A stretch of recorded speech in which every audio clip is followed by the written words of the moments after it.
Now by Brian Becker, Executive Director of the Answer Coalition. His organization represents various anti-war and civil rights groups. Let's start there. This belief that's going to counter this growing threat.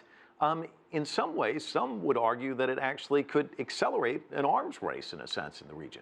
It is part of an arms race. It's already accelerated. It's an attempt by the United States to gain military supremacy. Both it gives the United States full range spectrum ability to listen to and watch Chinese military operations, including the most sensitive. The same with Russia. Russia and China will take countermeasures. North Korea, too, will feel threatened by this missile defense shield. And so what will the North Koreans do? They will try to take countermeasures. In other words, we've climbed the escalation ladder with the deployment or imminent deployment of THAAD. It's very easy to get on that escalation ladder. It's very hard to get off.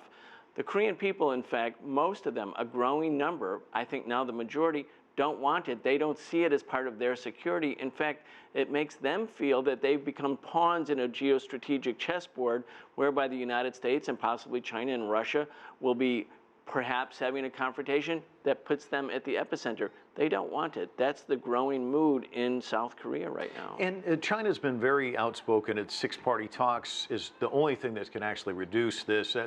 Negotiations, diplomacy, in some sense, even if it's not the six-party talks.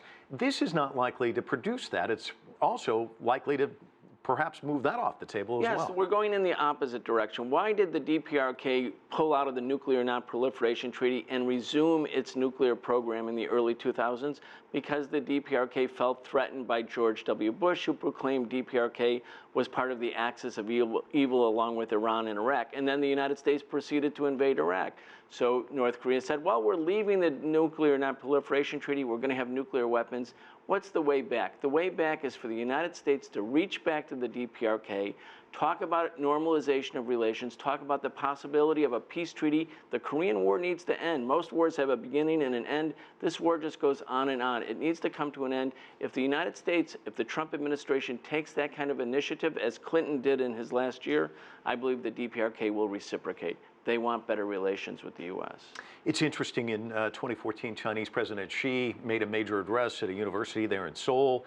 The next year, Park Geun-hye there for the military parade in 2015. It seemed like the relationship between these two countries, the bilateral relation, was going in the right direction. What does this do to that relationship? Well, I think obviously it puts great strains. It puts economic strains. You can see that the Chinese people and perhaps some Chinese governmental entities will take measures to obstruct Korean economic intercourse. More than that, Korea and China are neighbors. How do you act as neighbors? How do you bring the region together? This is not the way to do it. South Koreans have to make a decision. Do we follow the Pentagon game plan, or do we follow the interests of the people of the Korean Peninsula?